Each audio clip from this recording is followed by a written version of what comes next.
Thank you, Mr. Chairman. Ms. Clarke, are you sure that you don't know anything about Missouri v. Biden? You don't know anything about that case?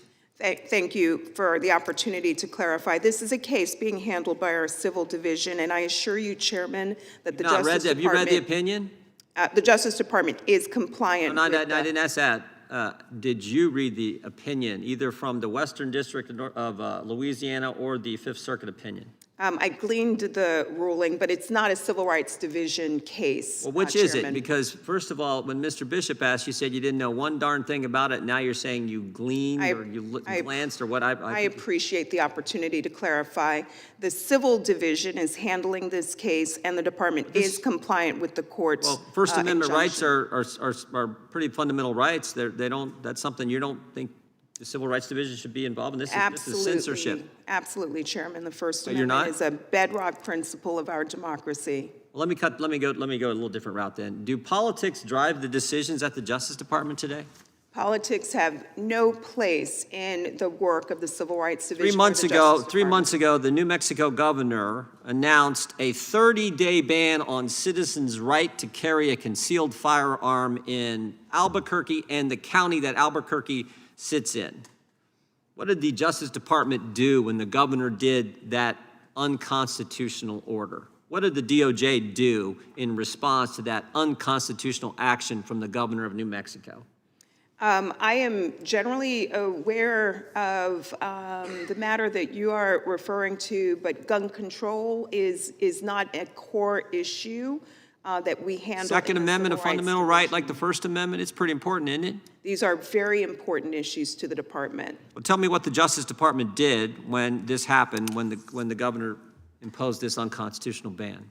I'm happy to bring your question back to my colleagues. So you don't know that one either. The criminal division and the civil division. You don't know about Missouri v. Biden. You don't know what the DOJ did in response to the governor of New Mexico's action. Well, here's what the county sheriff said. He held a press conference saying that this thing was unconstitutional, unenforceable, and incapable of stopping and curbing gun violence. The New Mexico Attorney General, who's a Democrat, said this thing will not have any impact on public safety and does not pass constitutional muster. So when the Democrat Attorney General of New Mexico said it doesn't fit the Constitution, but you guys at DOJ don't do a darn thing? Is that what you're telling me? Politics have no place in the work of the Justice Department, Chairman, but Are you aware of anything the Justice Department did to that unconstitutional order from the governor of New Mexico? Not in the Civil Rights Division, Chairman, but I can certainly Marauder, bring your question. You're an important person in the Justice Department. Did the Justice Department do anything? Yes, we enforce the laws that Congress gave us, Chairman. No, in this case, did the Justice Department do anything? I will bring that question back to my I'll give you the answer. colleagues. They didn't. They didn't file an amicus.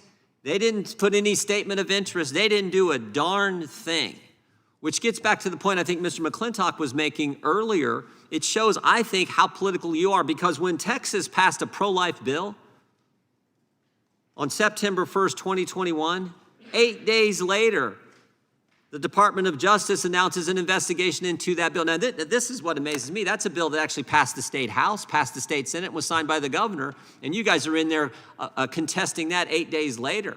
But you have something in New Mexico, which is an obvious direct assault on the Second Amendment, and it's an order from the governor. It didn't go through the legislature.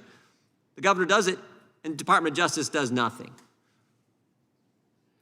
The Civil Rights Division is deeply committed to enforcing the laws that this body gave us and committed to standing up for the rights, the civil rights of all Americans, Chairman. Well, you can say it, but based on some of your other answers, not knowing the first thing about Missouri v. Biden, not knowing what, if anything, was done, because nothing was actually done, relative to the governor's unconstitutional order regarding New Mexico citizens and residents and Americans' right, Second Amendment rights. This is why we're so darn concerned. I appreciate the chairman having this hearing. With that, I got 38 seconds. I'd be happy to yield to the gentleman from Arizona. I thank the gentleman for yielding. And I just want to ask this.